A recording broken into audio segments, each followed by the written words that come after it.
Okay, everybody, welcome to our ALERT Symposium, the Australian Lymphoedema Education Research and Treatment Program. It's a big word in our name, so we're known as the ALERT program. So you've got to stay alert for the next little while to hear lots of information, have some interaction, and this is time for you to have some questions and to have a panel discussion towards the end. So welcome everybody to this symposium. This is actually the first time we've had an in-person symposium since COVID. So give yourselves a round of applause for being here. And for those who don't know me, my name is Louise Kohlmeyer. I'm the director of the ALERT program. And I want to wish you all a very happy Lymphoedema Awareness Month. Let's have a shout out for Lymphoedema Awareness. We are actually recording this session today because we had people from interstate who wanted to be able to receive the recording. So I do ask that if you're going to ask any questions or anyone answering any questions, to please use the microphone so we can hear for people who are not with us today. So as you may be aware, there's an organisation called the Lymphoedema Association of Australia, and we're going to hear more about that organisation later on in the evening. But they have launched a campaign this year for lymphoedema awareness, and it's Shine a Light on Lymphoedema. And as you can see here, this is actually a building in Macquarie University. If anyone wants to have a little walk with us after the session when it's dark, you can come and see the building lit up in blue, because blue is the colour for lymphedema. And we're really proud that we've got the support of Macquarie University to help raise awareness of lymphedema of a night time, but we actually have students who are here of a night time, and there are students living on campus. So hopefully we have touched some people. And I know when we put it out through a newsletter at Macquarie University, we did have people come back and say, I work in that building and I've also been to your clinic. So we have touched some people who have seen the blue building. So happy Lymphoedema Awareness Month. This is coming to the end of March and the end of this month. And we purposely put this function at the end of the month because there has been a lot in the early part of the month, and we wanted to keep the progression and the excitement to raise awareness. So we're really glad that you're here, either in person or watching the recording. We sent out, I think we have 3,000 people on our database, and that's people all over the country who are living with or at risk of living with lymphedema, lipedema, and other chronic conditions.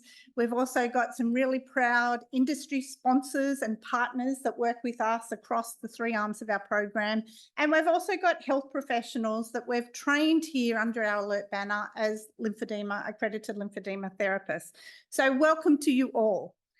I'd like to now offer an acknowledgement of country for us being here on the beautiful Macquarie University grounds. It's known as the Wallumattagal campus here at Macquarie University. And there's just a short video to acknowledge. Welcome. We acknowledge the traditional custodians of Macquarie University land, the Wallumattagal clan of the Darug Nation, whose cultures and customs have nurtured this land since the Dreamtime. We pay our respects to elders past, present and future. We welcome people of all nations and all faiths. Kwai Bidja, Jamna Payala Janawi. Come here, we speak together. We have 60,000 years of archaeological evidence of Aboriginal habitation at Lake Mungo and 20,000 years in Ryde. We have great antiquity. Today, hundreds of Aboriginal and Torres Strait Islander people graduate from Macquarie University. The Darug Nation had famous leaders such as Chief Yarramundi, Nurraginji, Colby and Maria Locke. Many of the descendants of these Darug people live today amongst you. We celebrate with you our ongoing attachment and custodianship of this country. We celebrate the achievements of Macquarie University.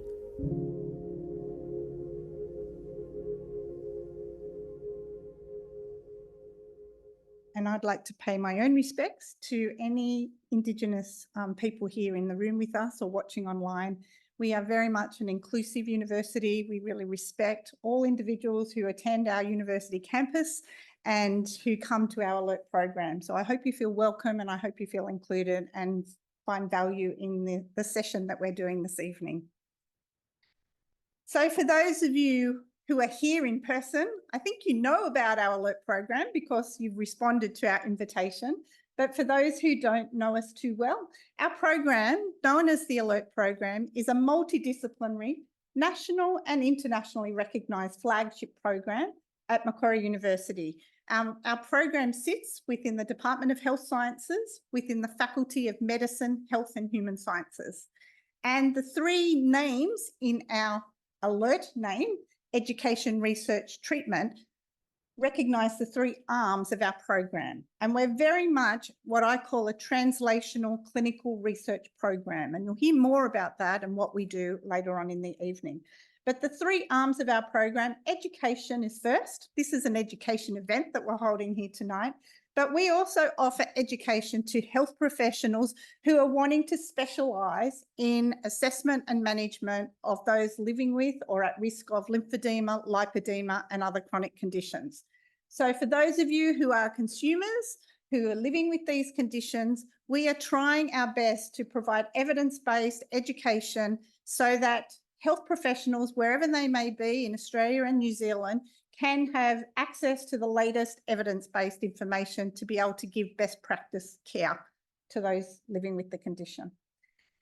Excitingly, this year, our students will be able to work towards getting a postgraduate certificate in lymphedema management, which is the first of its kind in Australia. There's no other training program embedded in a university, so we're really proud of that. And I think there's only one other training provider in the world in Scotland that sits within a university. So we're doing something quite unique.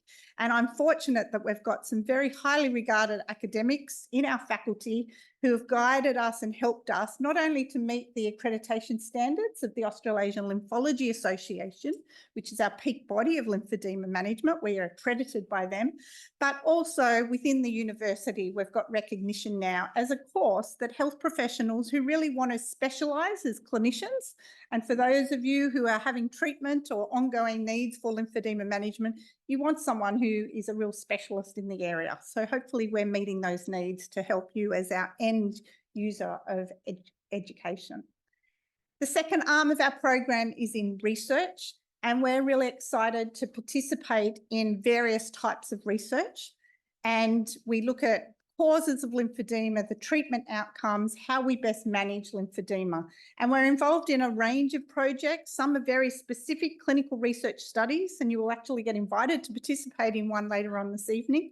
But also we've been involved in a site of a big international randomised controlled trial. So we've got skills in a whole range of areas of research, and we actually support health professionals who are lymphedema practitioners who are wanting to undertake research in a high degree capacity. So we've got Master of Research students and PhD students working with our program, which we're excited about because that helps build our capacity of research as an organisation as well.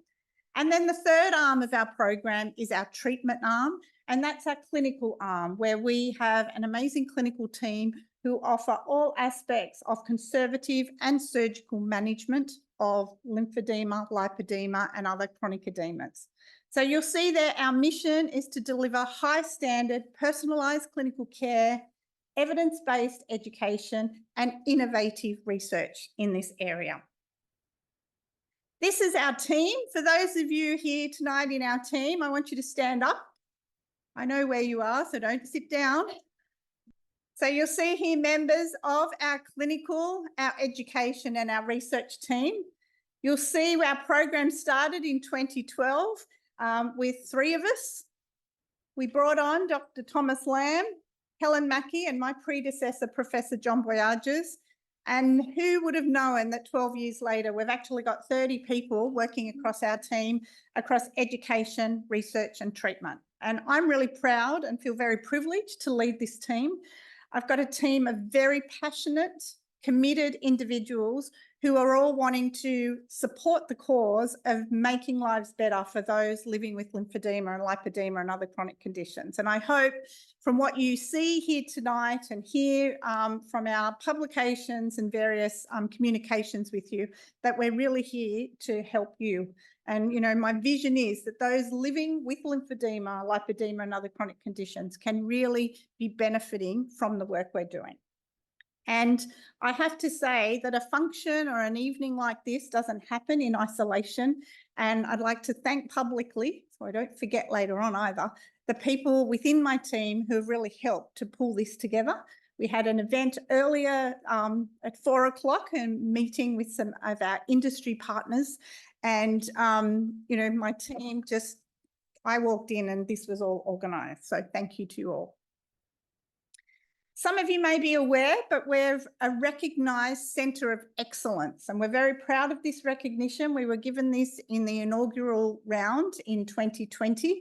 The Lymphoedema Education and Research Network, which is a US-based organisation, I think they're one of the peak bodies understanding lymphatic diseases in the world, and they started this Centre of Excellence framework or model.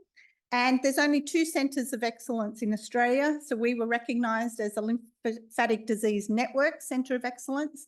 And under Helen Mackey, Dr. Helen Mackey's leadership, the Mount Wilga Lymphoedema Clinic at Hornsby is a conservative centre of excellence. And they're our sister program because our patients having surgery here get transferred to Mount Wilga. So we're pretty proud and excited that we've got a relationship together.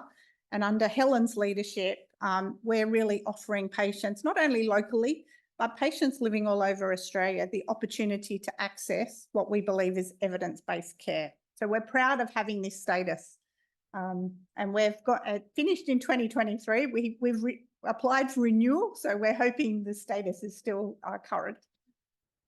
I'd like to acknowledge 3 of our industry partners who recently we have signed research agreements with Macquarie University and these companies to Essity, ImpediMed and Haddenham Healthcare. You can't manage lymphedema without having relationships with industry and without understanding products. As those of you living with lymphedema or those of you working in this area know that you can't manage lymphedema without products.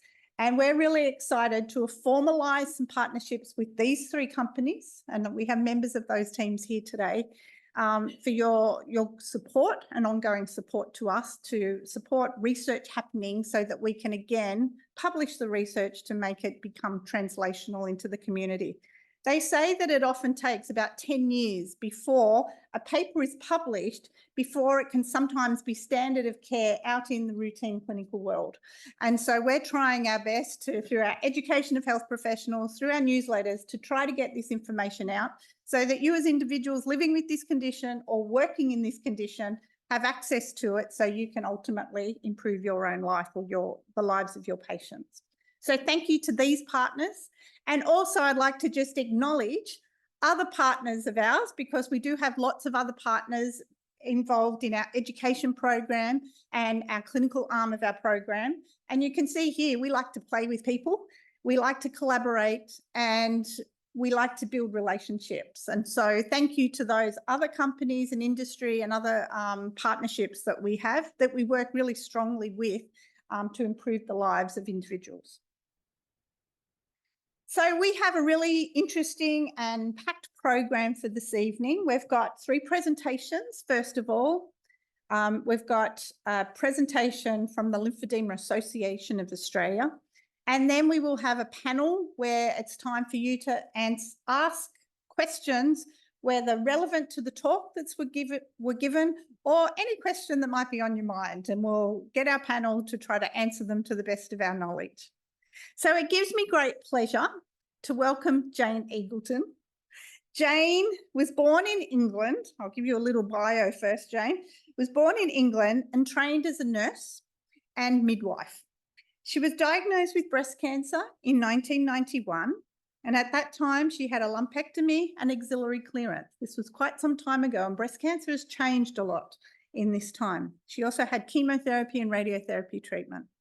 Jane developed lymphedema in July 2016 and then came to our clinic here at Macquarie and underwent liposuction surgery for her arm in September 2017. And that's where I met you. Jane currently works as a nurse unit manager in charge of a very busy surgical orthopaedic ward. And she enjoys travelling to visit her family in the UK, playing golf. That's what you were giving me some coaching back when I saw you. And you compete annually in the Masters Games in field hockey and swimming.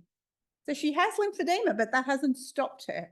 So will you join me in welcoming Jane to come and share her story to us here tonight?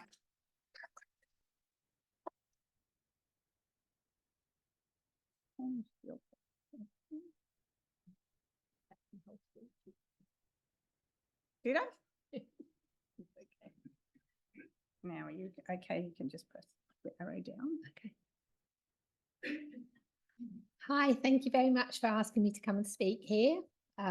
Louise has stolen my thunder on the start of my speech, but anyway, I was born in England and trained as a registered nurse, and I used to look like that.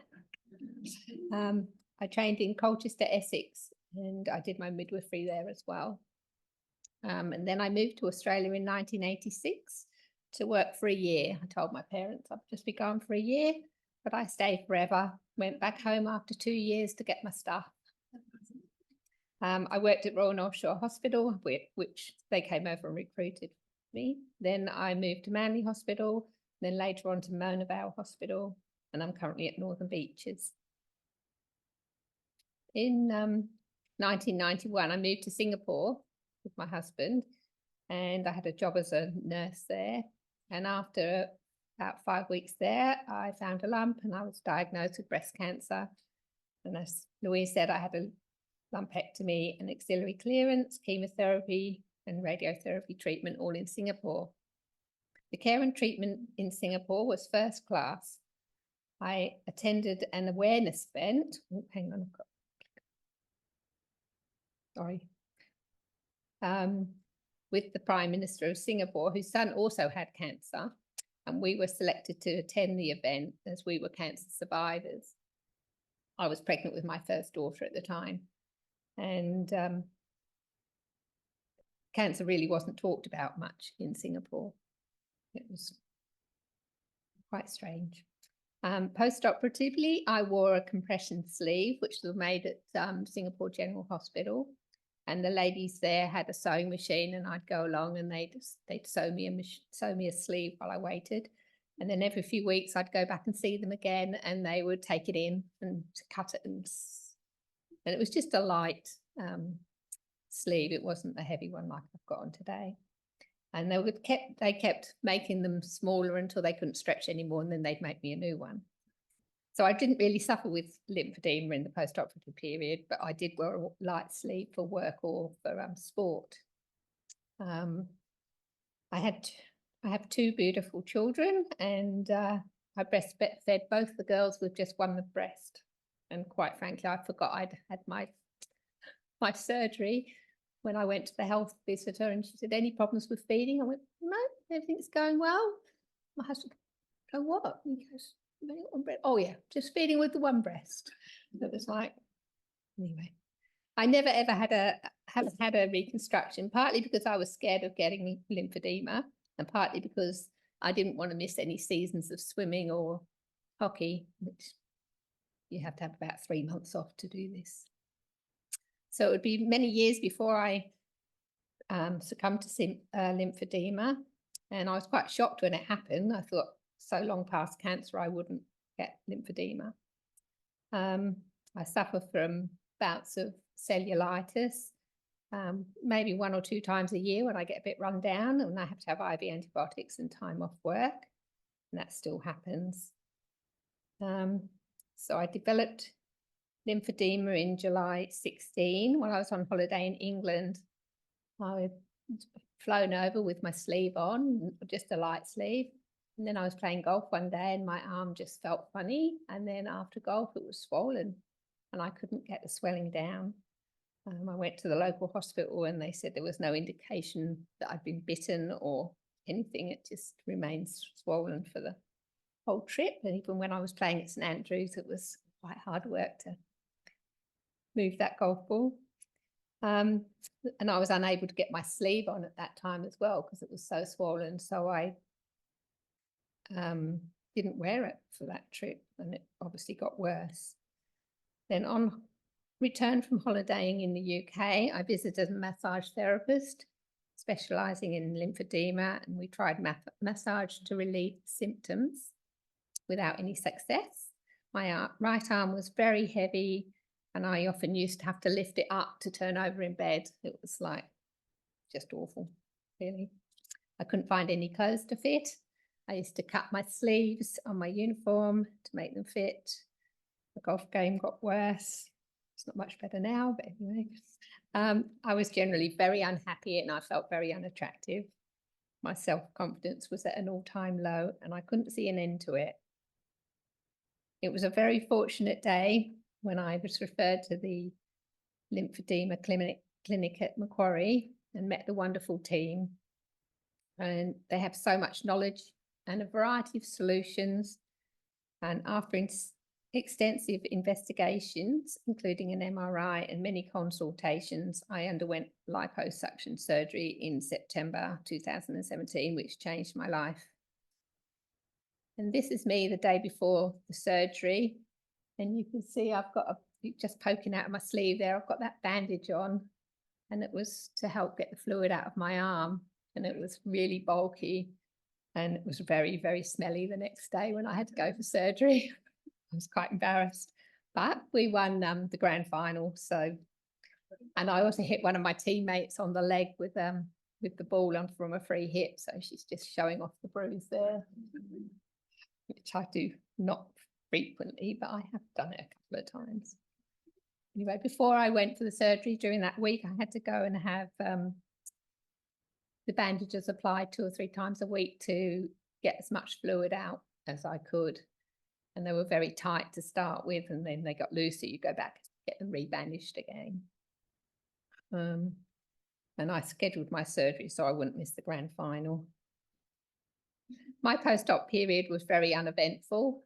This is me in hospital after the sleeve came off one time.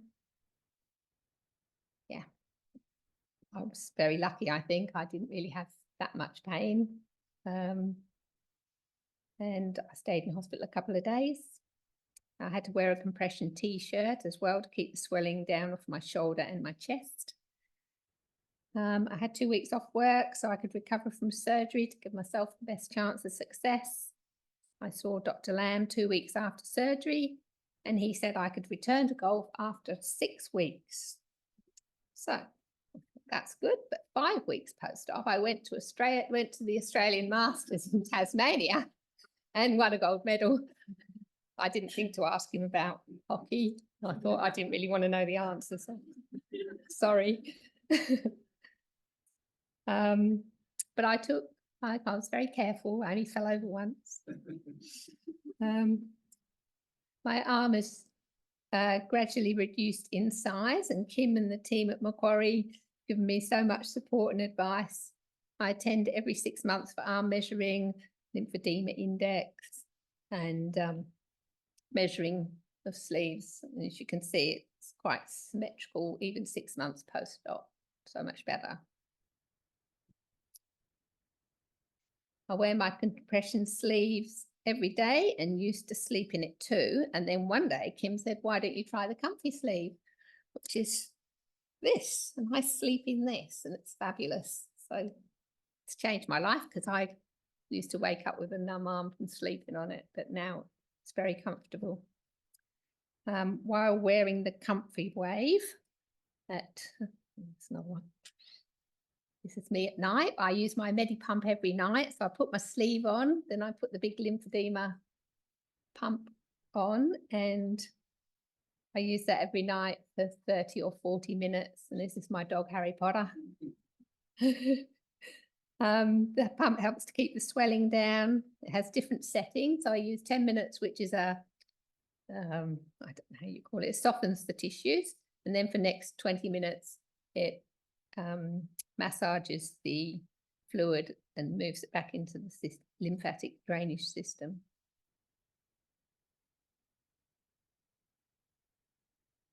So the challenges of, while I'm on the pump, I take my pump and sleeve everywhere. So if I travel, I take it. It weighs about 5 kilos, fits in a backpack. And I find it quite relaxing to pump at night while I'm reading, though sometimes I fall asleep and I've only done 10 minutes and it's 40 minutes later, so I have to start again. But anyway. I'm out of order now. The surgery changed my outlook on life. I feel more confident. Sorry, some of the annoying aspects of a lymphedema were the puffiness around the shoulder. I have numb fingertips, which makes using a mouse quite challenging at work sometimes. I have to keep looking down to see where I'm pressing. Not able to see from my right side very much as my arm goes numb. And holding my arm up in the air when I'm doing some exercises often goes numb.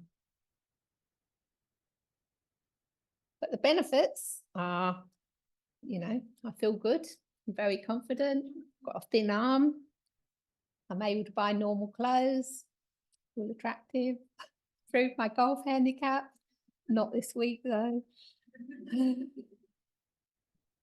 And my LD index is almost normal and my arm's the same size as my other arm.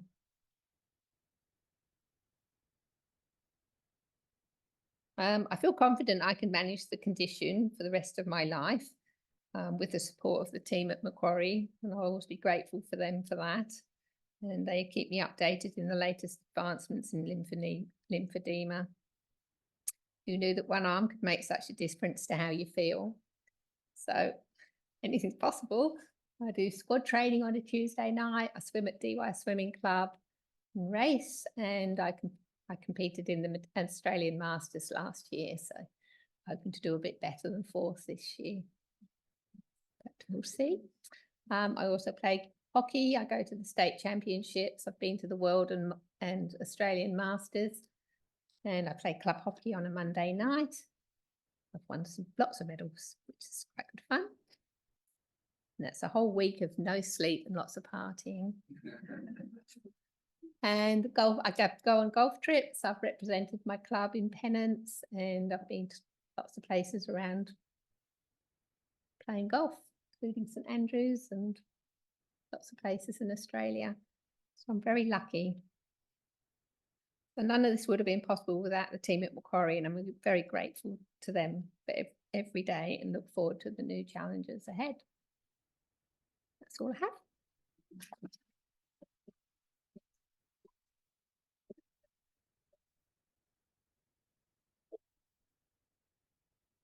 For you, thank you so much.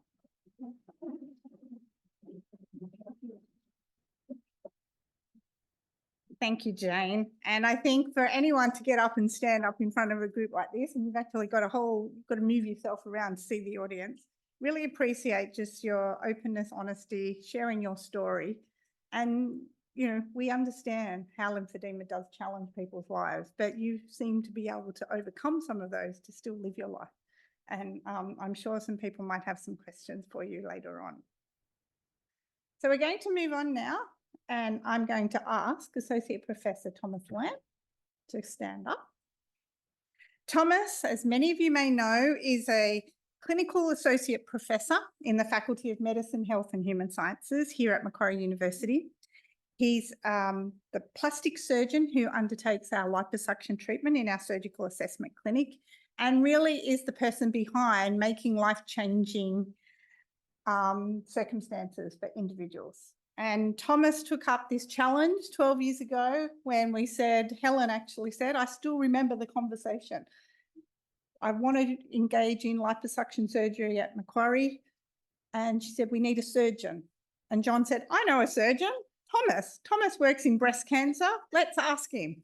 And Thomas said, share me the literature, share me the evidence that this works for individuals. He read the papers and he said, I'm in. And so our team went to Sweden, to Professor Håkan Brorsson's team in Malmö, Sweden, and that's where our journey began, doing surgery. And it's been a roller coaster, whirlwind, fantastic ride. So thank you, Thomas, for sharing some of our results on surgical treatment. Thanks.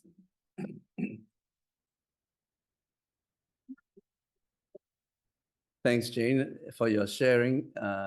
Louise may have stolen your thunder a little bit. You've stolen all my thunder. I think I can sit down now. But it's good you gave me a tip how to improve my handicap. I think I just need my arm liposuction. I just need to find a surgeon.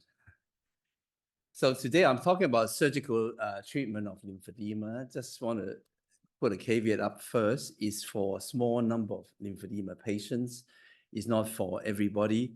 In fact, I make the talk very simple. I've really only have 2 slides, but I'm going to break the slides down. And I think everyone knows about the staging of lymphedema. Is staged from 0 to 3. So most of the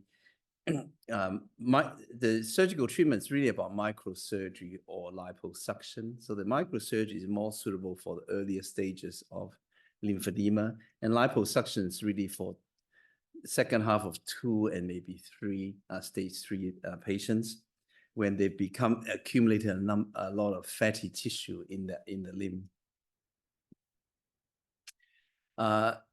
The best way to test it yourself is actually if you're advanced or not, is really just doing a pitting test.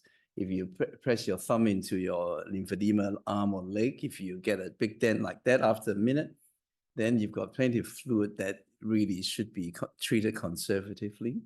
But on your right side, there's not, when it's advanced, there's not much fluid to squeeze out, so you don't get as deep a mark. When you come to the clinic, we use Bruce's measuring method with the tape measure every 4 centimeters along the limb. And he's very generous. He did all the basic research with water displacement and correlated it to an Excel formula. So now we just enter it in the Excel file and we get out the volume that's different from the other limb. And then we measure the tissue fluid initially with this smaller machine, but this one's a Sozo that we have in our clinic. So that's the clinic assessment. And then Professor Swami is here in the audience. He's a plastic surgeon trained plastic surgeon who's specializing now in research in lymphedema. And he's providing the expertise in ICG. If it's appropriate, we would suggest that you have an ICG. And this is what it looks like on the left with the lights off with the fluorescent camera, and then the diagram in the middle. And you can see in it. So I actually use this one. It's a patient with after liposuction surgery. So we didn't ruin all the remaining lymphatics. And then with the fat that was removed, he was able to see some short lymphatic vessels after the surgery. But that's a very useful tool for us in terms of planning microsurgery or lymphedema or liposuction, but also sometimes for guiding your therapist how to drain your fluid. And then the next test could be an MRI. MRI is particularly useful to separate fat to fluid. So in the T2, they call it T2 weighting of the scans. You can see the fluid is white, so it stands out, or the T1 weighting where the fat is white. So this one is a normal limb, and on the other side you can see there's more white tissue, which is fatty tissue on the other limb. So those are the tests that we do, and then we come to a decision flow chart. I'm just going to break it down into 2. So Dr. Kwano, my colleague, plastic surgeon here, he specializes in the microsurgery side of things. So when patients come through the assessment, especially with the ICG, as I said earlier, if their lymphatic vessels still present, that can be seen, that can be bypassed. So we would recommend lymphaticovenous anastomosis, so joining an end of the lymphatic into a vein so that the fluid can run into the vein. Otherwise, if it's not amenable for bypass, the other option is removing some lymph nodes from elsewhere. There are a number of sites in the body, either the groin and mostly in the neck nowadays we use, that you can have a free lymph node transfer. Unfortunately, Dr. No is not here tonight to present a bit more, but that's the main decision guide. So the other half of the chart is patients who, in fact, I'll just go back a little bit. I think I should mention at the top there. So we generally recommend patients have good general health, not active cancer or having cancer treatment before we would consider any surgical intervention. So when the lymphedema arm or leg is not pitting anymore, that means there's more fat than fluid, and the volume's over 20 or 25% larger than the other side, and that you have conservative treatment like bandaging and garmenting is sort of static or plateaued. So we would consider liposuction. But after liposuction, the key is to understand that we have not cured the lymphedema, we're removing the excess fat. So then it's very important to wear the garment like Jane was showing us. So you got to be willing to wear a garment, otherwise the fluid will fill up and then you may get the fat again. But if you follow the regime, then you virtually should never have to do the liposuction again. So then we have an MRI scan to show what we just shown you earlier, but also it quantifies a little bit the measurement for us. And then if you're ready, we would perform liposuction. And Jane gave us a very good example. I don't need to talk any more about it. So my second slide is just to show you a recent publication that we've done. So we started the program in 2012, and at about 10 years point, so we looked at patients who had 5 years follow-up, because that's a long-term follow-up to show if it stays or not, the result. So that's been published in the Plastic Surgery Journal. And the journal actually made a lymphographic slide as a publicity. And again, I'll just break it down. It's very busy otherwise. So the initial bit, I think we all know that lymphedema is having lymph node removal or radiotherapy, usually breast or gynecological cancer. But for the lower limb can also be you're just born with it. And then with chronic inflammation, you might end up with increased fatty tissue in the subcutaneous plane. So we collected all our data prospectively, and between the first 5 years, that means we have 5, and then at 10 years point, we have people who have 5 years follow-up. We had 59 patients. Currently, up to this year, we performed liposuction in about 160 patients since 2012. And roughly half of them are arm, half of them are leg. So it was actually a good data presentation. And we use Bruce's protocol, just very briefly for those who haven't heard my talk before. So Bruce uses a tourniquet up the upper thigh or the arm so that there's no bleeding when we're doing liposuction below the tourniquet. And then once the garment's put on below that to control any bleeding, then we'll take the tourniquet off, and then there's a little bit more bruising where the tourniquet is. But that allows us to actually aspirate quite a large volume for a leg. So this is our results. So it's a 5-year follow-up assessment and showing the effectiveness and the clinical outcome. So the comparison, this column's for the arm, this one's for the leg. So preoperatively, as a group, the average excess volume was 1 liter. So 1 liter is roughly 1 kilogram on your arm. And then for the legs, the average is 3.5 kilograms. So that's quite significant. And after 1 year, we follow up the patients. And in the first year, that's a major reduction. It's about 90 to 95% more for the arms. And then it's been maintained pretty much for the arms in 98% of the time. For the lower limb, it's not quite as good because you got to stand up and do things. And the LDEX starting off in the 40s has gradually come down to the 20s for the arms, in the 30s in the limbs. And we didn't have any major significant complication. The most we get is a little bit of skin rawness or small areas of blistering on the outer side of the calf. That seems to be the weakest in terms of circulation. So our conclusion is liposuction is safe and effective for appropriately selected patient with advanced lymphedema, but continuous use of the garment is essential to keep the volume down. Thanks very much.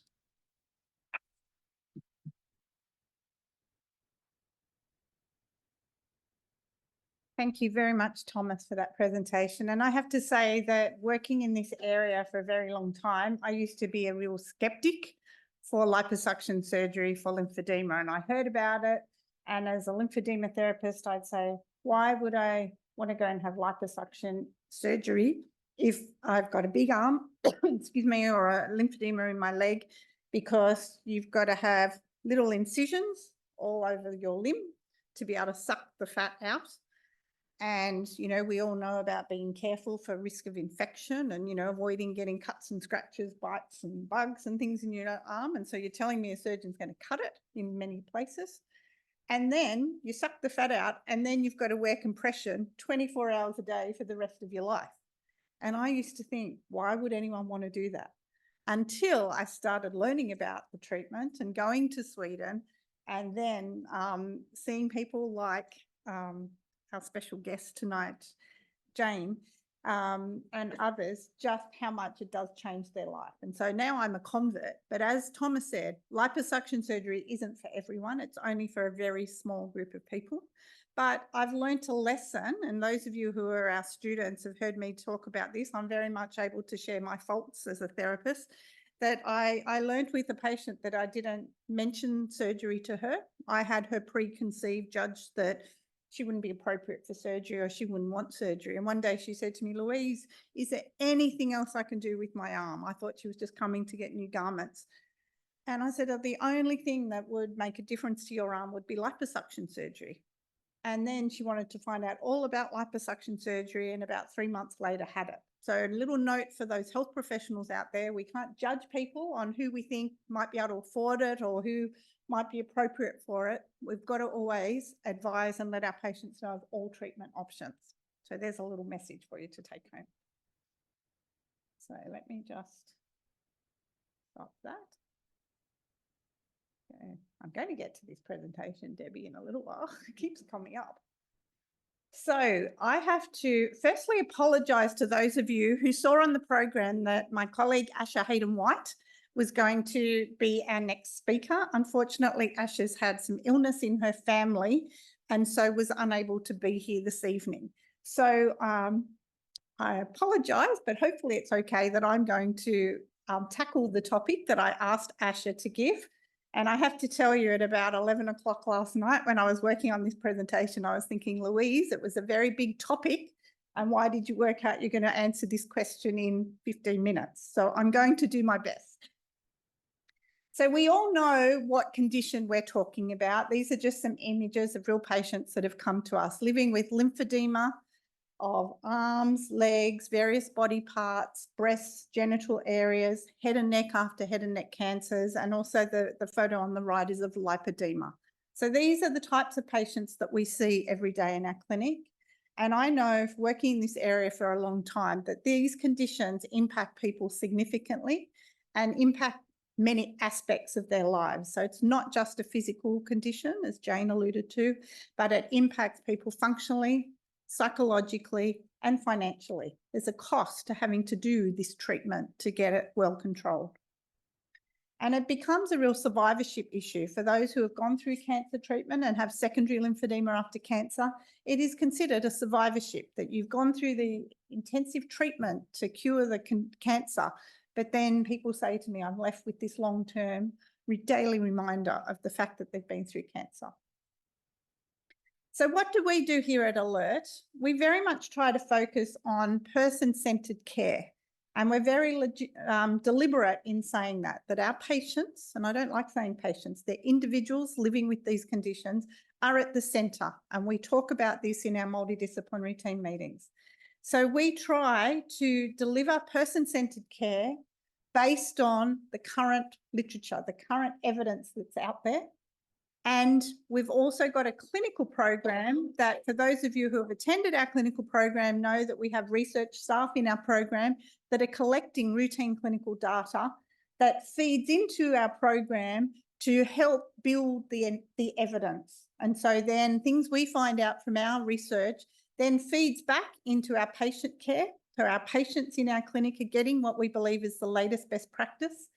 And our students, which are our health professionals who are coming to learn about lymphedema, are getting access to the evidence-based care.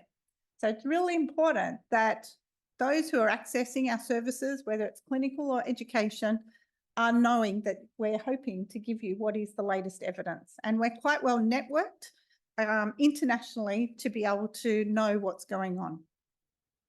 This is our multidisciplinary MD team meeting, we call it. So every second Friday morning, we meet in this building in the room above, and we have our 2 surgeons, our 2 rehab specialists, our lymphedema therapists, our imaging specialists, HIRUs, ICG, anatomy expertise, and our research staff. And we meet there and we go through the list of the 15 to 20 patients who we need to discuss to work out what is their best management plan. And we show the imaging, we show the MRI, we show the ICG to work out what is the best management. And then those patients come and see us in the clinic so we can go through what's important for you. What's your goal of treatment? And so we've come up with what I call our priority themes of research that our program are involved in. And there's 8 areas, and I'm not going to be able to talk about each of them in detail, so I'm just choosing a few to share with you today. But these are our 8 areas that most of our research efforts go into that sort of cover most aspects of our clinical and program. So we have a data bank, which is a registry. Outcomes of surgical interventions is really what Thomas has given us already. So where we have 3 surgery types, and surgery is not for everyone. We then have our indocyanine green lymphography, another long word that we get in lymphedema is called ICG. I'm going to share a little bit of that. Lymphatic anatomy, we've got our expert, Professor Hiroswamy, who is the guru on lymphatic anatomy, and he does some fascinating work with real cadavers to look at what's happening to the lymphatic system that's really changed our practice. We also are quite involved in work looking at the prospective surveillance model of care and early intervention, because there's a real push these days. Let's not wait till lymphedema develops and is a large chronic condition. What can we do to try to prevent it happening and to get it in its most earliest form? We do some strong research in the area of breast cancer related lymphedema. And I guess what we know is breast cancer lymphedema is probably the high profile area of lymphedema and where a lot of the research does happen. It's where a lot of the funding happens. But hopefully our research that we're doing in that area, hopefully we can translate it or transfer it to other cancer groups as well. Head and neck lymphedema is it's a newer area for us in the research area, but it's a bit of an untapped area for those individuals going through head and neck cancers. And they not only have external lymphedema, but they have internal lymphedema. So they find challenges with swallowing, with eating, with talking, and we're starting to do some work in that area. And the other big area that we see a lot of patients in these days is in the lymphoedema area, which isn't a lymphatic problem, but it's often with the lymphatic conditions. And we see a lot of patients with lipedema. Some people call it lipedema. So I'm just going to cover 3 of these areas to just share. Remember, my topic was, how does our research impact on clinical practice? So I'm going to just share our ALERT data bank. So our ALERT data bank is a registry. So you might hear of data sets out there in different fields. We've currently got 1,234 participants in our data bank. It wasn't 1, 2, 3, 4, it's 1,234 participants.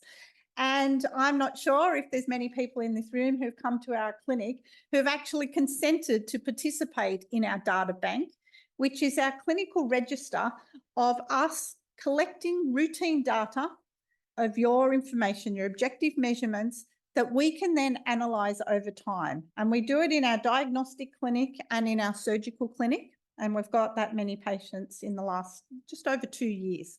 So this is a study that's approved by our ethics here at Macquarie University.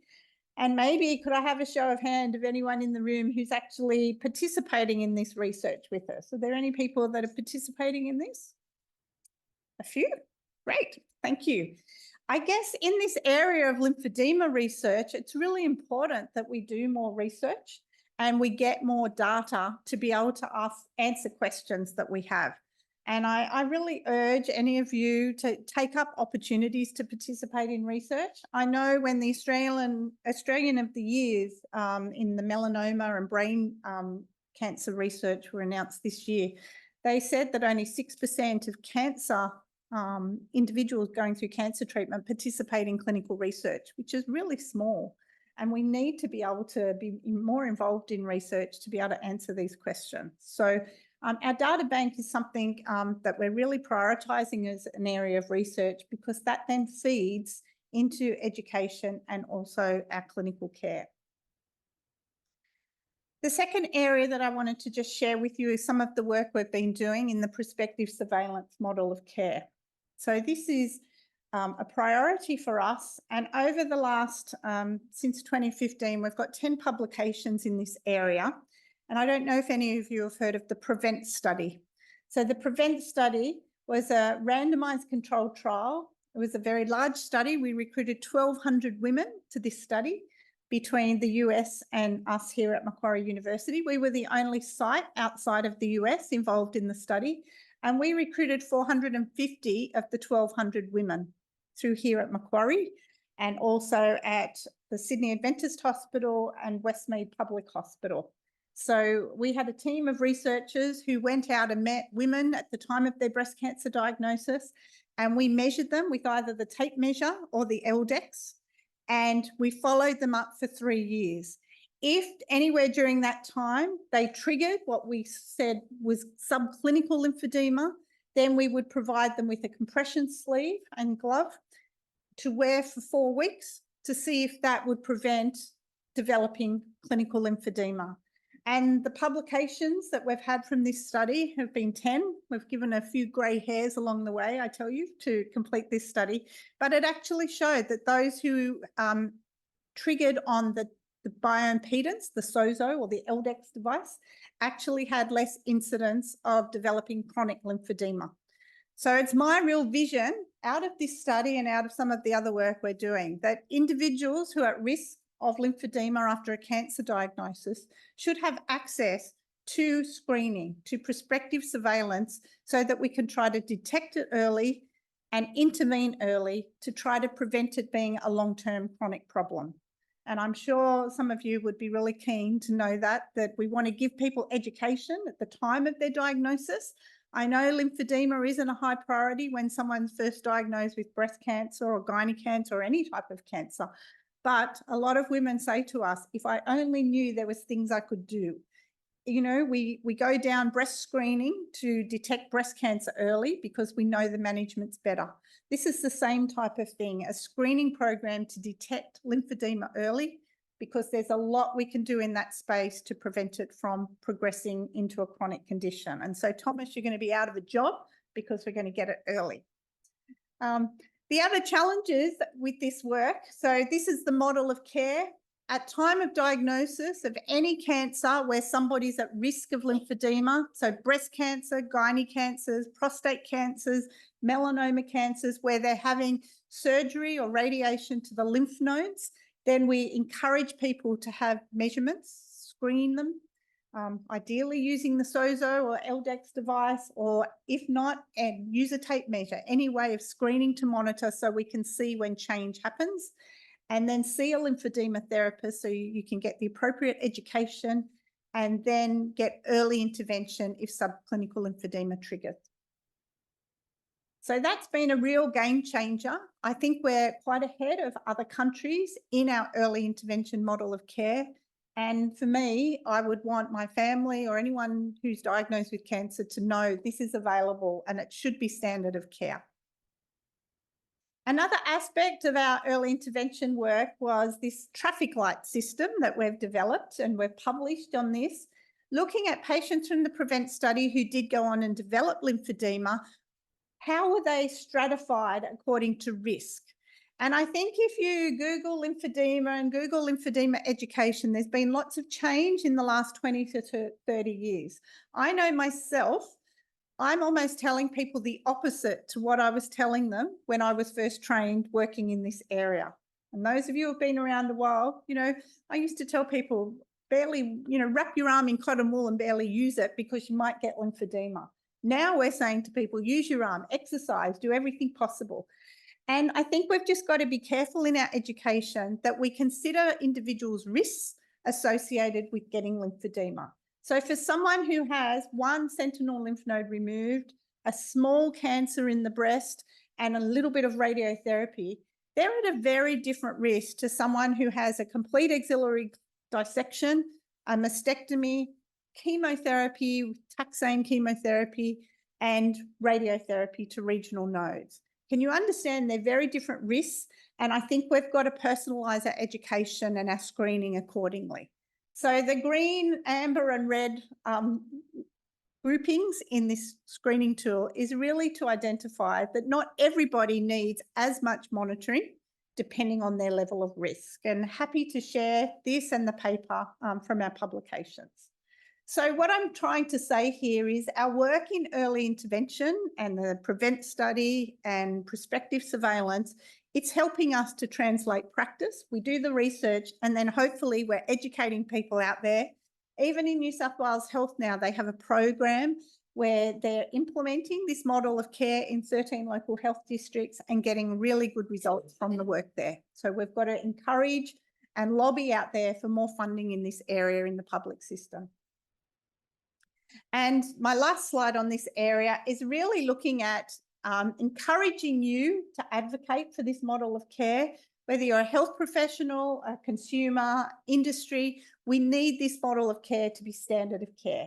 And sometimes I have patients sent to me and they have a problem and I might help them with their problem. And then I might say, you know, normally what we're trying to do is see people at the time of their breast cancer diagnosis to try to prevent this developing. And these individuals feel really upset, really ripped off that they weren't offered this model of care from the beginning.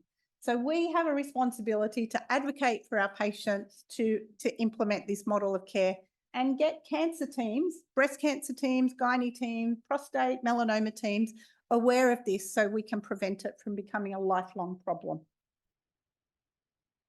The third area and the final area I want to talk about is the really innovative work we're doing in indocyanine green lymphography. And I have to say that I'm sharing all of this research here today, but I'm not undertaking it all solely. We have a very strong research team and I need to give credit to all of my researchers who work with me in this program.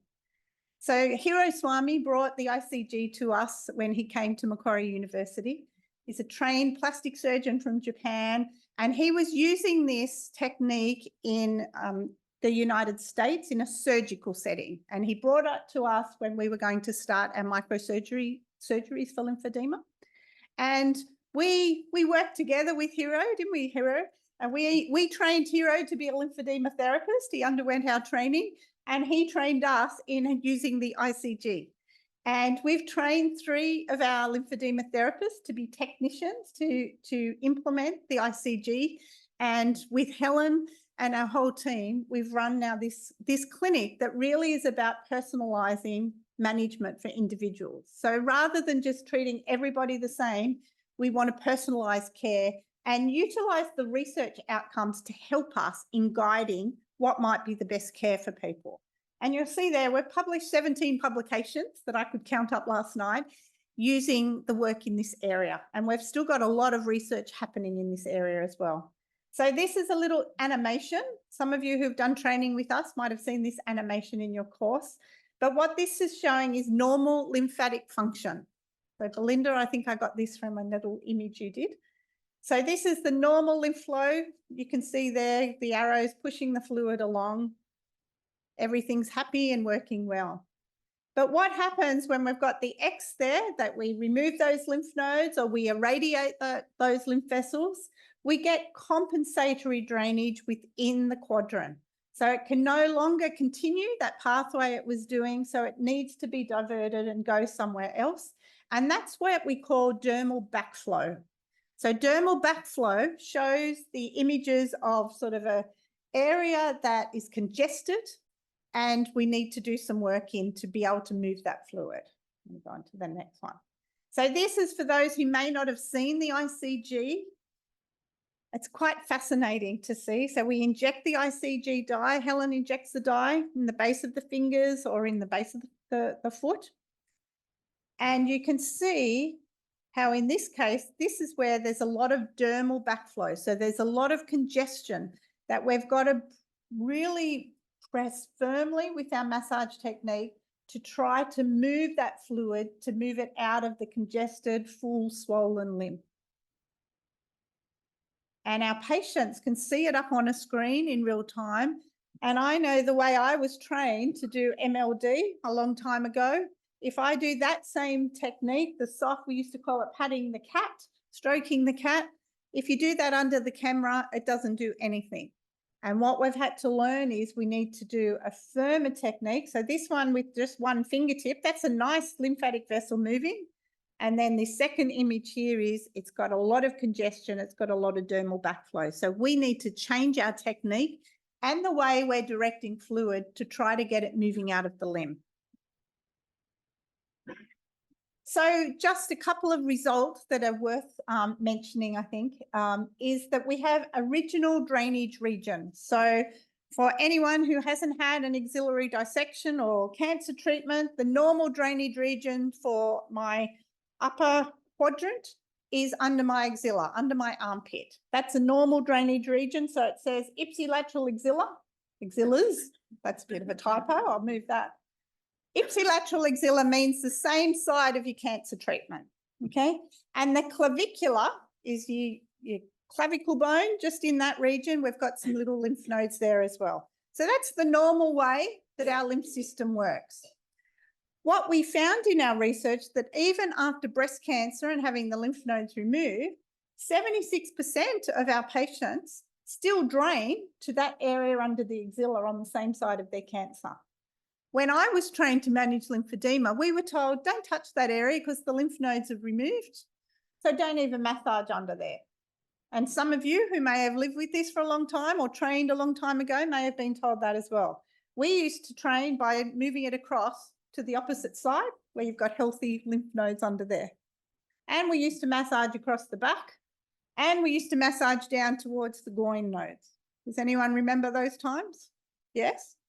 So what you can see is that when someone has very early lymphedema, mild to moderate severity, the majority of patients are still draining to that same axilla region and to the supraclavicular region, okay, on the same side. If they've had lymphedema for a long time, or it's very moderate to severe lymphedema, we found that some other drainage regions are used, but you can see the percentages, they're still pretty small.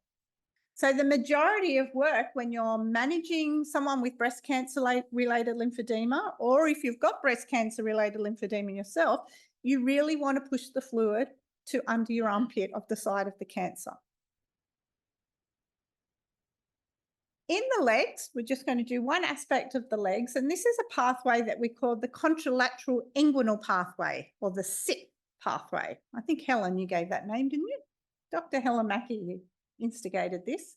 So in 278 patients who had leg lymphedema, we found this pathway in about 17% of individuals were draining. So if they had lymph nodes removed in their groin, they were draining across to the opposite groin area. Sorry, I moved away from the microphone. But what we found was people who had cancer-related leg lymphedema, we had nearly 40% drain across to the opposite side. So that's a real implication for clinical practice. So if you're living with lymphedema secondary to cancer and you feel like you've got a bit of a muffin top at the top of your thigh-high stocking, that could be because that your normal pathways or your compensatory pathways are to go across to the opposite groin. And so that might also mean massage goes across there. It could be compression pumps push the fluid across there, or your compression garments, rather than just finishing at the top of your leg, actually have a panty part in it or some bike shorts to be able to put pressure over this groin area. And we know that if in our ICG we had more dermal backflow, so more congestion in the thigh of someone after cancer, then they had higher odds of going across to the opposite groin area. And also, if they have more dermal backflow in that top inguinal area, they also need to push it across there. And these patients with this pathway tended to have greater volume and greater LDEX measurements. And all of these have been published, so happy for you to contact us and we can send you the publication. So just the implications from this research for clinical practice. With regard to the MLD technique, they need to be specific to the size of the vessel carrying the fluid and whether you have dermal backflow or normal lymphatic collector vessels. So if they're normal, fluid moving, you can do maybe a gentle technique. But if you've got dermal backflow where there's lots of congestion, and we can look at your situation compared to the research of our data, it's generally a firmer, slower massage technique to move that dermal backflow. When we talk about the sequence of where you move it to, we want to direct fluid towards what we call the evidence-based drainage regions. So we have a simple sequence that drains to the original regions, and I have to give credit to Robbie Blackwell for developing these concepts, or the complex sequence where directs fluid towards the compensatory drainage regions. So simple is just going to the original for the arm, to the axilla. Complex is when it's more severe and we want to take it further away. And ICG, as I said, also helps with the prescription of compression garments with regard to the fabric you might be prescribed, to the compression class, and to the style in order to optimise an individual's outcomes. So there are myths about ICG. A myth is that following lymph node dissection, the original lymph nodes are no longer the viable drainage region. We've actually proved that incorrect. So we've said that many individuals do still drain to those original areas, and so don't dismiss them. We say a myth is that collateral pathways are created by performing MLD towards functioning lymph nodes. Our research has shown that it's unlikely that collateral pathways are created by performing MLD to those areas. Another myth is that firm massage will damage the lymphatics. Our research has shown that we need a firm, slow massage in order to move fluid through a dermal backflow area. And then the final myth is that lighter massage is indicated for individuals with lymphedema, and light effleurage might be relaxing, but what our research has shown is it's not moving that lymph fluid. So it needs to be a firmer, slower technique. So our take-home messages is that our research is ongoing. I don't think we'll be out of a job for a long time. Our translation of results into clinical care and education is really important and a priority so that we give our research outcomes to our patients coming into our clinic, and we teach them to our health professionals who are coming to learn about lymphedema. And we really strive to work with the person, individual living with this condition at the centre, and we have a multidisciplinary approach. And we often get quite complex cases now referred to us that we sit around as a team to work out what's the best way to help this person to manage their condition. So we need to work together in order to empower others. We need our clinicians to work with us. We need our researchers, and we need those living with this condition to help us answer the questions. So thank you for your attention. I would invite you, if anyone's got a phone, you can put it up to QR codes. We all know about QR codes with research, with COVID, that we've got an invitation, and I think we've got flyers to hand out to people, that if you're interested to participate in a research study, we're asking for 45 minutes of your time. We're wanting people who are living with lymphedema of all types, arm and leg lymphedema of all stages. And we're also wanting healthy controls, so people who don't have lymphedema to participate in a study where we're validating a SOZO tool. So many of you know the LDEX stand on the SOZO tool. Well, there's a newer model of that that's coming out, and we're wanting to test the that they're both reliable tools. And so we're inviting people to come into Macquarie for about a 45-minute appointment to participate in that study. And we're opening it up. It's been approved by ethics. And so if you're interested, we would love to hear from you. So thank you for your attention. And we're going to now move to our next speaker. Now I can put the right presentation up for you. So now I would like to welcome Dr. Debbie Geyer. Just give me a moment while I open up your little bio. You don't have to do that. You're happy for me to go with just as I do? I don't even know what you said. Oops, oops. I have, oh, it's gone. Oops. You're happy for me to just talk? Oh, yeah. I'd like to introduce Dr. Debbie Geyer. I've known Debbie for many, many years. Debbie is a GP and a consumer, an individual living with primary leg lymphedema. She has been absolutely inspiring in the lymphedema community in New South Wales and also in Australia. We're very privileged that Debbie's really just up the road from us here. And I think she gets a number of patients who have lymphedema to be her GP because she has a special interest and knowledge in this area. But Debbie is doing some amazing work as the Vice President of this newest organisation formed, an Australia-based organisation called Lymphoedema Association Australia. And when we were going to hold this, we couldn't not advocate for this organisation. And Debbie's going to have a few moments to share about it. Thanks, Debbie. Thank you. So just really a little introduction about us. It's just to sort of finish off, and I think it's kind of a nice way to finish the awareness month, perhaps. So I thought if I can just show you a little bit about what's been, if I can.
We don't want to do that again.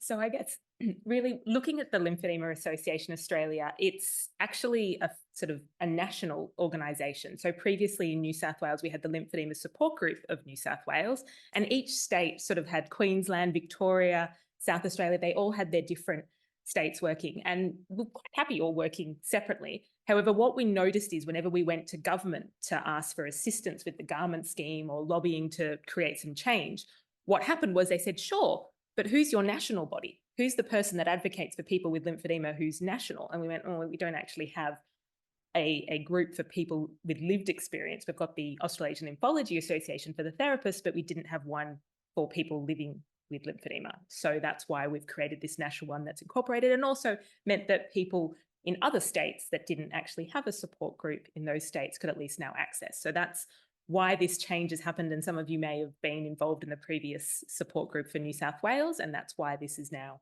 all a little bit different, but the concepts are the same, the principles are the same, and people are still involved. We're just pulling more resources from across different states. And I guess as the Lymphoedema Association Australia, we've really looked at this and said, what do we want to see? We want to see a world in which people who live with lymphedema are always met with understanding and support by their community and health system. And that's why it's so lovely to be here at Macquarie, because really this is, you can clearly see that we've got similar sort of goals and objectives really in that way, because we're sort of going to work along nicely together from that point of view. And I guess our mission is to really make sure that people living with lymphedema get the information, treatment and support they need to live well, regardless of where they live. And that was very important to us, because we do know that there's a lot of inequity across lymphedema treatment in different states.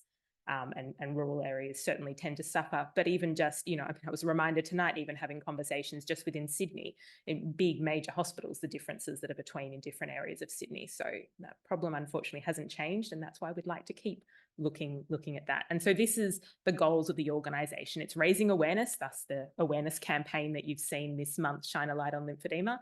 And that's only our second year running the campaign.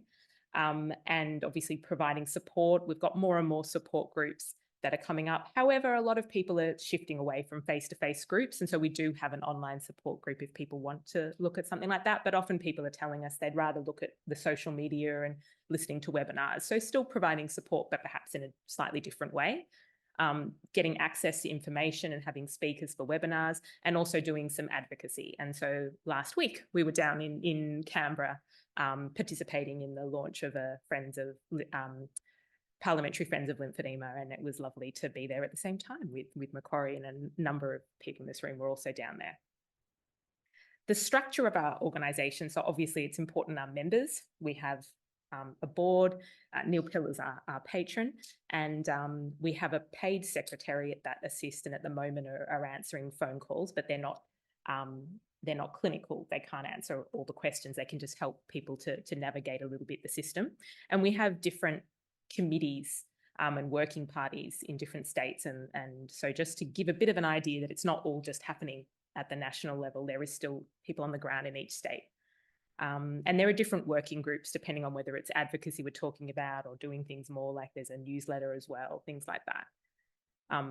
So obviously I need to give the plug there. If you're not already a member, our membership is an annual membership, and it's $40 with $30 for concession card holders. And I guess it you know, is a little and a lot at the same time, and we're very conscious of that in the cost of living. But one of the big things, like obviously there's many benefits of being a member, but also one of the biggest things is what we can do with advocacy. And when I sit down and have meetings with ministers or politicians, MPs, they ask how many members, how many people have this condition, and who are you actually speaking on behalf of? And so that's really important, our voice. And so together we are louder and stronger. This is just, I guess, a little campaign. Shine a Light on Lymphedema had over 100 landmarks lit in blue this year, which was, we were a little bit blown away ourselves. I don't think we were expecting that much. And it sort of took to social media. We had kits that were sent out to all the politicians across Australia, whether that be federal or state. And we've had so many responses from the politicians. You may have seen on social media the politicians wearing the blue ribbon. So that was very exciting. But also they were posting about lymphedema on their social media, so their Instagram or LinkedIn or Facebook.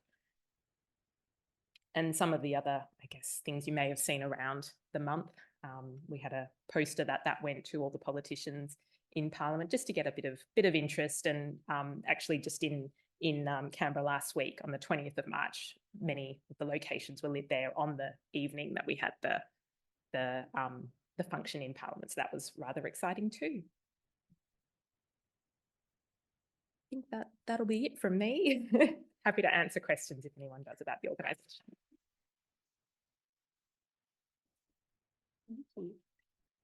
Thank you very much, Debbie. And I'd like to now invite our speakers for this evening. So Jane, Debbie, Thomas, and also Dr. Helen Mackey. also like to ask Robbie Blackwell to come down. I thought I could ask you without pre-warning you.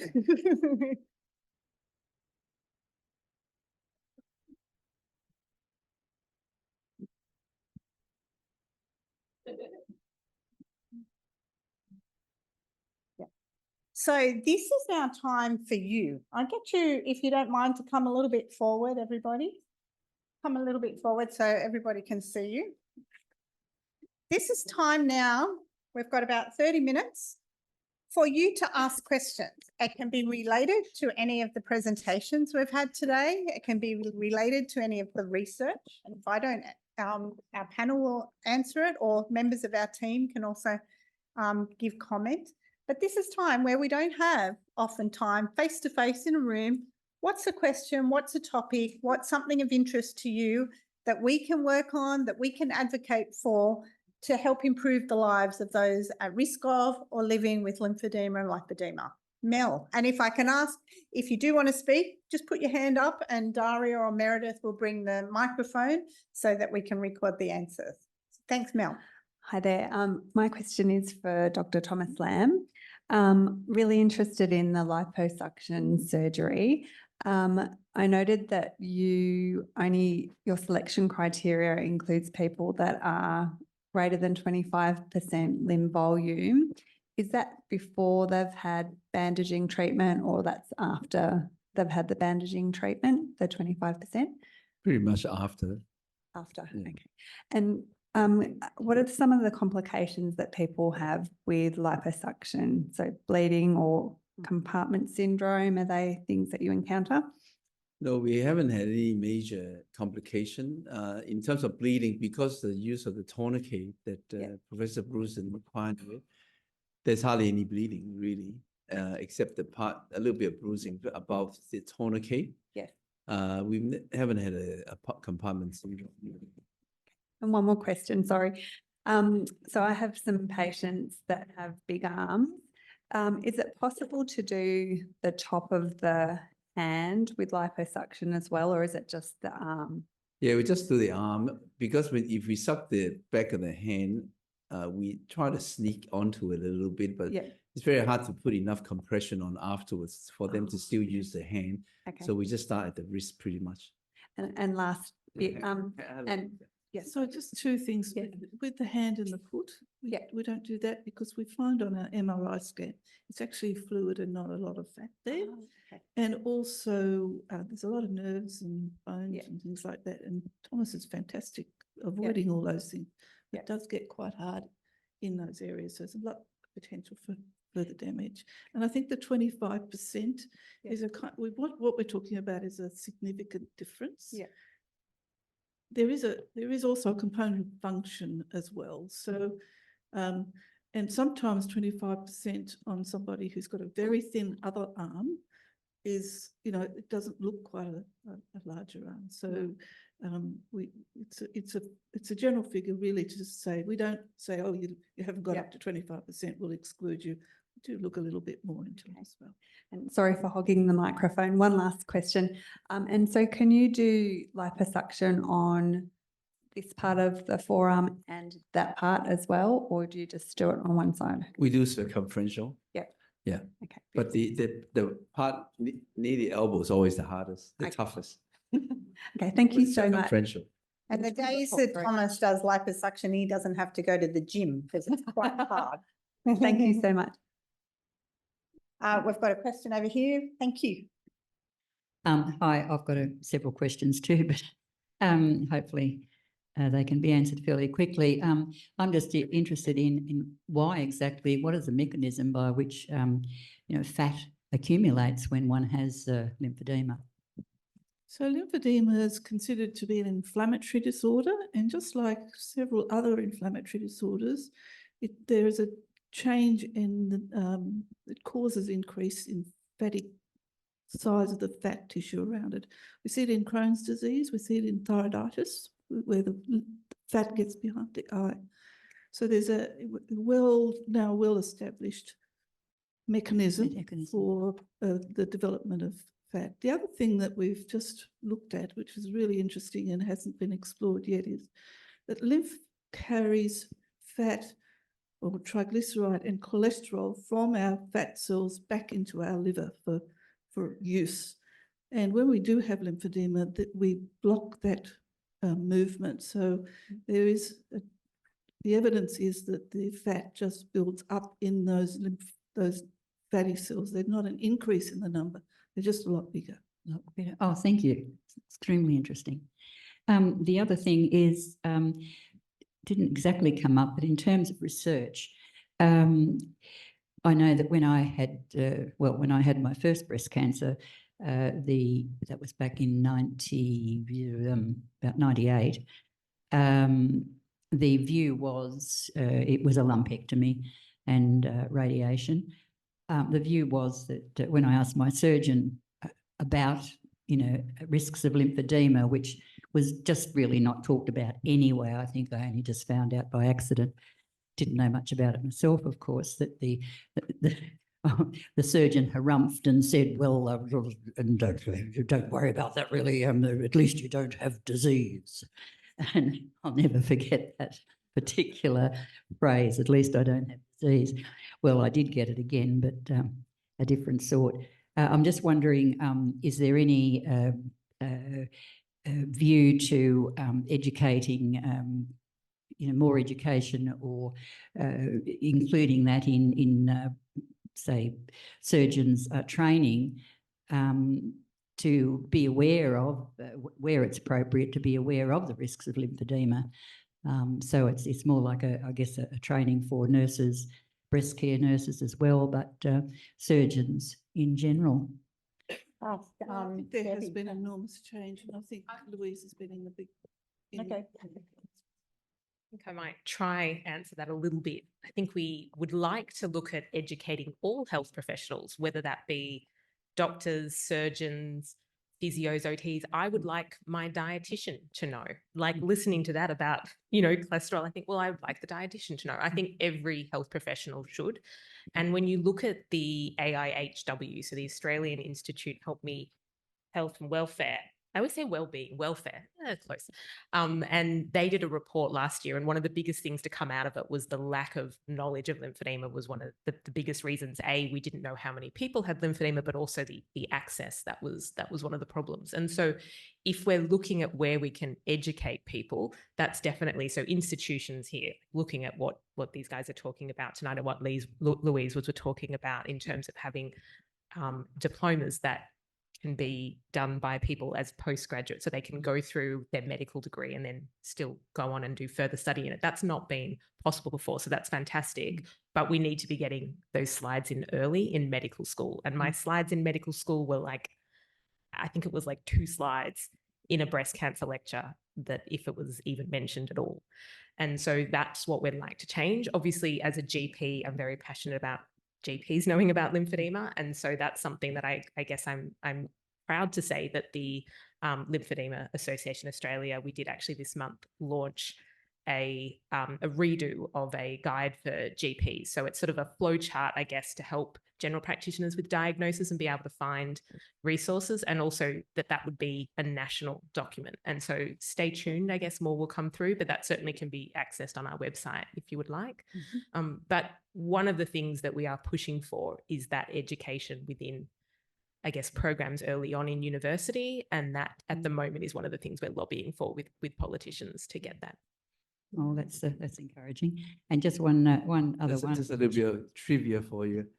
As Louise said earlier, before 2012, we really didn't know much, and I didn't know much myself. And the trivia is that liposuction is actually first performed in Australia, in Melbourne, for lymphedema.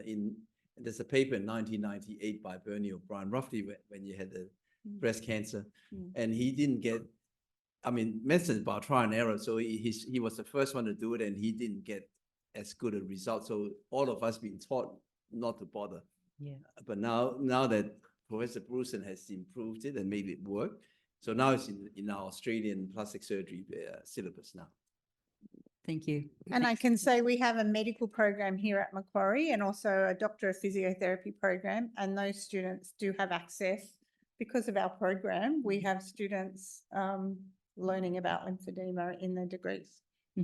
Okay, well, again, that's encouraging. And just finally, and this didn't come up, but if I could just bring up something that might be of interest to other people. It's more or less a biomechanical question.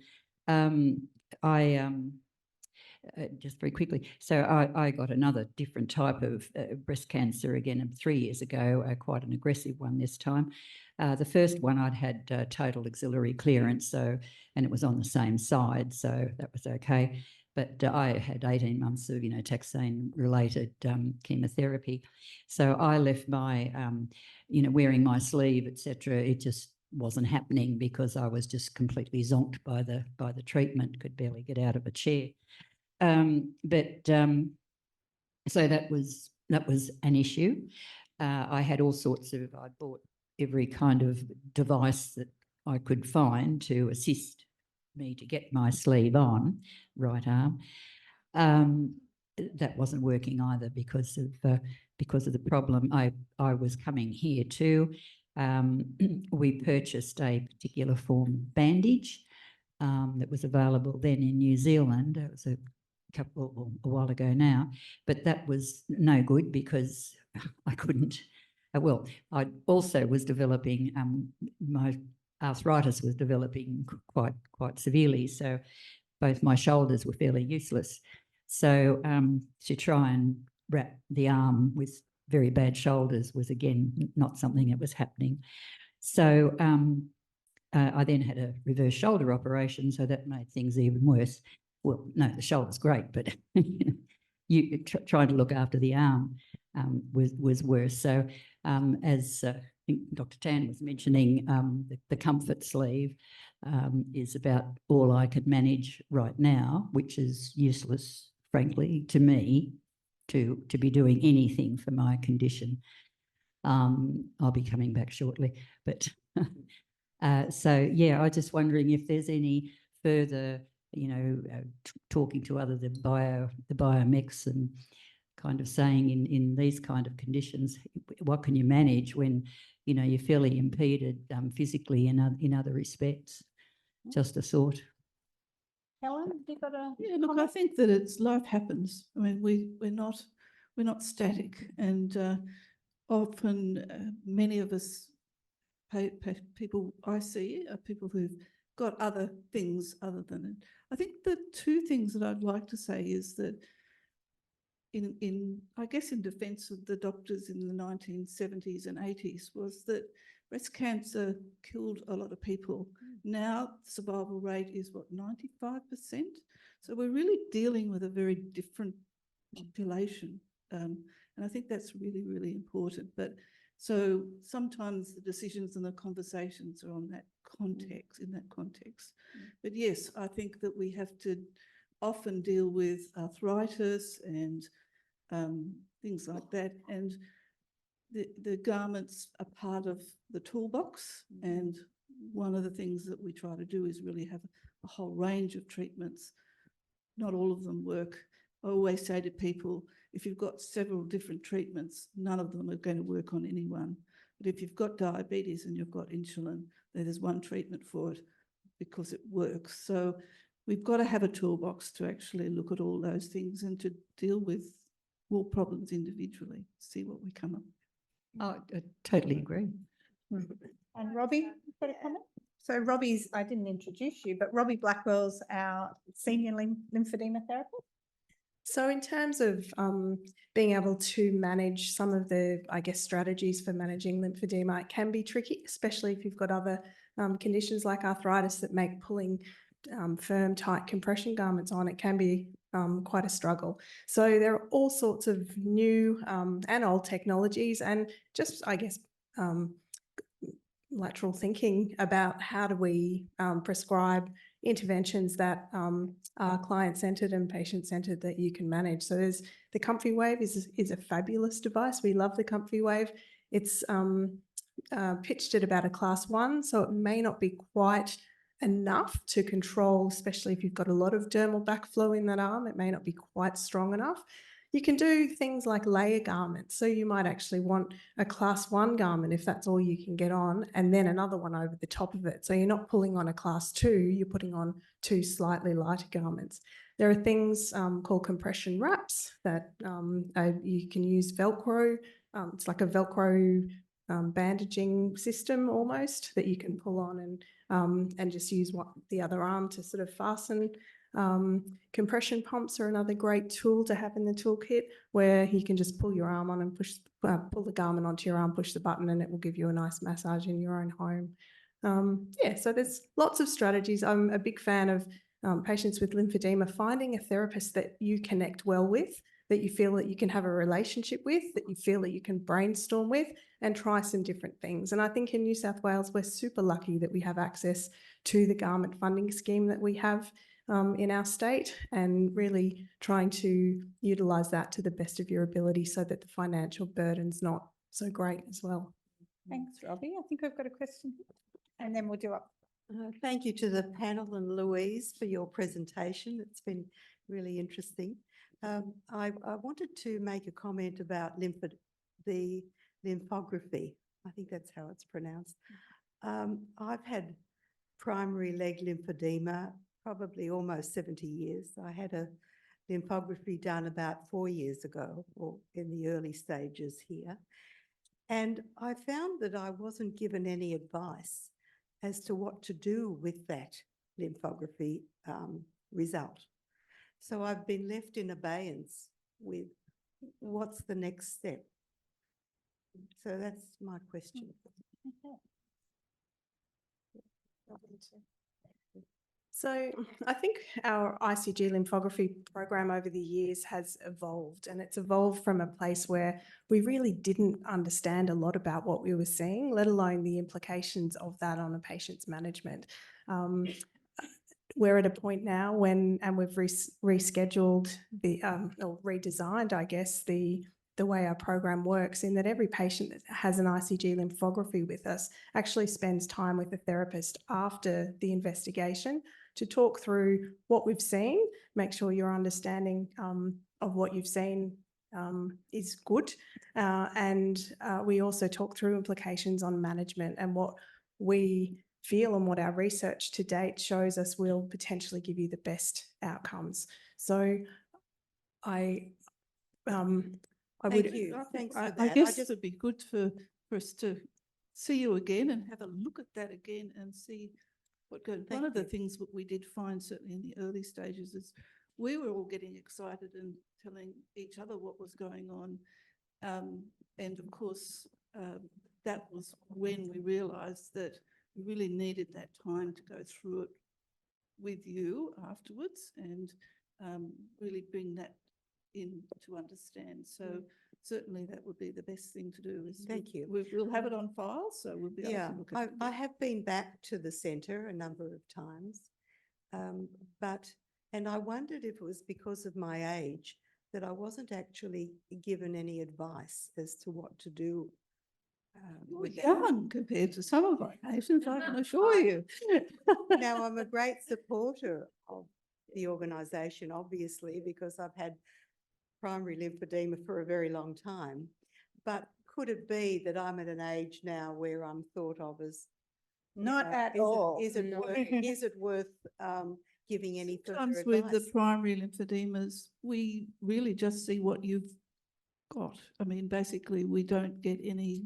You know, the information can be relatively limited if it's long term. So maybe that we don't have any additional things to offer, but certainly. Yeah, I guess as someone who receives these, I often refer and get patients coming back to me. I certainly can vouch for the fact that over time, the explanations that come with it and the reports are getting more complex with more information, but certainly every patient is different. And so each time I see one of these reports, I can see that actually sometimes the information is more helpful for some than others. And I think that's really important, that yours would need to be reviewed as an individual sort of report, like looking at that again, but also maybe taking on board that actually raising that, because I think something that we've said here is having that conversation with the team. And this is something that today, in a completely different context with a patient, I forgot that we just assumed that there's information that has been given in the past and that's remembered. And sometimes we actually have to revisit. And I encourage my patients to ask me, hey, can we talk about this again? And sometimes there's this assumption that we have already spoken about it. So I do think it's important that having that two-way street, that you need to be able to say to your therapist, hey, let's talk about this again. I want to revisit that. Let's tackle it from a different angle. Maybe there's something we didn't think of at the time. Thanks. And I'd certainly echo that and welcome you to have a chat to us. We would have your ICG on record, and Thank you. very happy to go through that. Appreciate it. And up the back there, Dahlia. Question for Dr. Lamb, if I may. So about liposuction, the prospective long-term study that was published, I know that the data goes to 2017. Are we any close to having perhaps anecdotal data about the 10-year outcome for leg particularly? Just wondering also, because there was a 72% reduction after 5 years, is the presumption that it will continue going down over the years? And has that been correlated with compliance for post-op management, for example, garment wear, etc.? Really good question. Thomas? Yeah, so we've done, so we started in 2012, so we're up to 12 years. So we will be, certainly we haven't had to redo anybody in terms of liposuction. There's always a couple of patients that doesn't follow the plan, and they're not they tend not to come back for research for our benefits. But otherwise, we haven't published, because if we publish a 10-year result, we only got the first 5 patients, because everyone else got 9 years or 8 years or 7 years. So we have to get to 15 years before we get to 10. We have a big bunch of 10-year people. Yeah, you want to? Yeah, I'll make the point that men and women, when we do liposuction on the arm, it's going to be 95% women, occasional melanoma patients. And on the leg, there's much more men, and men don't do as well with their liposuction because their tissue is more fibrotic. It really is a lot harder to do liposuction. We've just published, well, no, we're not quite published, an article comparing men and women, and they do have a different process. So that I think the little upswing on men, on the leg lymphedema at 5 years is a very small number, and there are probably a few more men in there, so they don't do as well. I think I've got one here, and then we'll come up to you, sir. Meredith, maybe that gentleman. I have a question. Let's say that you developed fat tissue in your arm and you have maybe 20% fat there. So fat is already there. Can it get worse if you don't do the compression? Can you more fat develop? Absolutely. I guess my experience, because it goes over a very long period of time, when I first started in the 90s, looking at people with lymphedema, the women often came in with these huge arms, huge arms. That's because they didn't get early intervention. They were told that they were lucky to be alive. There was no actual treatment. And we saw a lot of people with very large limbs. We don't really, to be quite honest, we don't see those limbs as often. So if it's not treated, we know it deteriorates. So it's not like it's stabilized at some point. You have to continue the treatment. We see people with 80, over 100% differences in their limbs. So yes, it can get on and on if we don't. Yeah, but how about this fat? Let's say you do some extreme weight loss. Does this fat get accessible to burning off like all the other fat, or is it different? Could you lose it and then put it back afterwards, or? So we have had situations where we've had people with liposuction, and they've put on weight after their liposuction, and they put it on everywhere else, but they don't put it on their arm, but their arm is in compression. So But I think if you lose an extreme amount of weight loss, you will get some reduction in your Almost there, yeah. limb, but it probably be not Not as consistent proportional. with the rest of the body. Yeah. Yeah. And last question, some people get lymphedema several years after the treatment, right? What is the mechanism there? Do the existing lymph nodes get damaged, or why does it come just out of the blue? Well, one of the problems with the ICG is we're just seeing person at one time. We have had a couple of times where we've seen people who've had a little bit of lymphedema that have got a lot worse, and we know because they've had surgery or an injury to one of the compensatory vessels.